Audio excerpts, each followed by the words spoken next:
CFTV un bonjour, la RDC annonce la suspension des vols de Rwandair sur son territoire, convoque de l'ambassadeur du Rwanda Vincent Karega et confirme le soutien de Kigali au M23.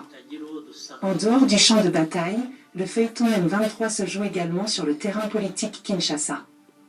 Le président congolais a présidé ce vendredi 27 mai la réunion du Conseil supérieur de la défense élargie aux présidents de deux chambres du Parlement, aux représentants du pouvoir judiciaire et aux responsables des services de sécurité la suite du développement rapide ces derniers jours des combats entre l'armée et la rébellion du M23 dans les territoires de Rutshuru et de Nyiragongo, Nord Kivu.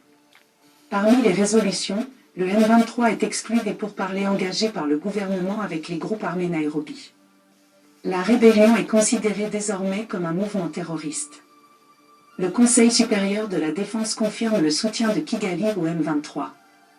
Pendant que le gouvernement congolais attendait le rapport du mécanisme conjoint de vérification qui a été activé par le Rwanda, nous avons été surpris de voir qu'il est passé par des représailles comme il avait annoncé.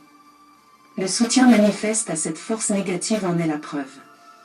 Pour illustrer son accusation, Kinshasa indique que les effets militaires retrouvés sur place, les images détenues par nos forces armées ainsi que les témoignages recueillis auprès de nos populations démontrent à suffisance que le M23 est soutenu par l'armée rwandaise, tout en réprouvant une attitude récidiviste du Rwanda qui vise à torpiller les efforts de pacification engagés dans le cadre du processus de Nairobi.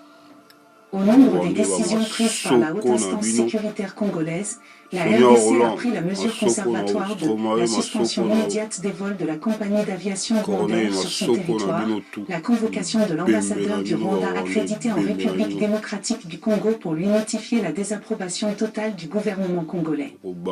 Mercredi, lors de la plénière du Conseil exécutif de l'Union africaine à Malabo, Guinée équatoriale, le vice-premier ministre des Affaires étrangères de la RDC, Christophe Lutindula a publiquement accusé le Rwanda de soutenir le M23.